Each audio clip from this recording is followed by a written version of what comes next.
పద్య లక్షణాలు సులభంగా గుర్తుంచుకోవడం ఎలా? ఉత్పలమాల, చంపకమాల, శార్దూలం, మత్తేభం. ఇప్పుడు ఒక్కొక్క పద్య లక్షణాన్ని చూద్దాం. ముందుగా ఉత్పలమాల. ఇందులో 4 పాదాలుంటాయి. ప్రతి పాదంలో భరణ, బబరవ అనే గణాలు వస్తాయి. ప్రతి పాదంలో 20 అక్షరాలుంటాయి. 10వ అక్షరం యతిస్థానం, ప్రాస నియమం ఉంటుంది. రెండవది చంపకమాల. ఇందులో 4 పాదాలుంటాయి. ప్రతి పాదంలో నజ, బజ, జజర అనే గణాలు వస్తాయి. ప్రతి పాదంలో 21 అక్షరాలుంటాయి. 11వ అక్షరం యతిస్థానం, ప్రాస నియమం ఉంటుంది. మూడవది శార్దూలము. ఇందులో 4 పాదాలుంటాయి. ప్రతి పాదంలో మస, జస, తతగ అనే గణాలు వస్తాయి. ప్రతి పాదంలో 19 అక్షరాలుంటాయి. 13వ అక్షరం యతిస్థానం, ప్రాస నియమం ఉంటుంది.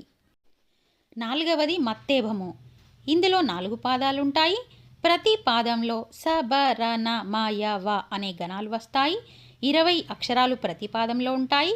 14వ అక్షరం యతిస్థానం, ప్రాస నియమం ఉంటుంది. ఛందస్సు అంటే భయపడకుండా ఈజీగా గుర్తుంచుకునే విధానాన్ని ఈ వీడియోలో చూద్దాం.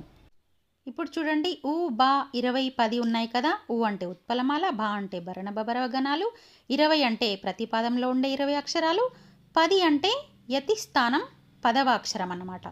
ఈ విధంగా ఒక్కొక్క దాన్ని సులభంగా గుర్తుపట్టాలి. రెండవది చూడండి, చ అంటే చంపకమాల, నా అంటే నజబజ జజర గణాలు, 21 అంటే ప్రతి పాదంలో ఉండే అక్షరాలు, 11 అంటే యతిస్థానం 11వ అక్షరం అన్నమాట.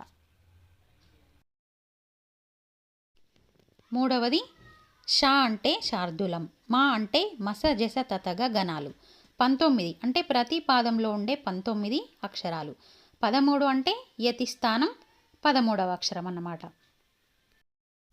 నాలుగవది మా అంటే మత్తేభము, స అంటే సబ, రణ, మయవ అనే గణాలు, 20 అంటే ప్రతి పాదంలో ఉండే 20 అక్షరాలు, 14 అంటే యతిస్థానం 14వ అక్షరం.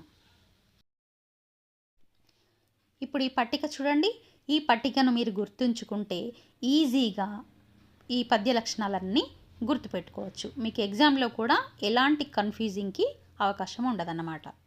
ఇలాంటి మరిన్ని వీడియోలు కావాలంటే ఛానల్ని సబ్స్క్రైబ్ చేయండి.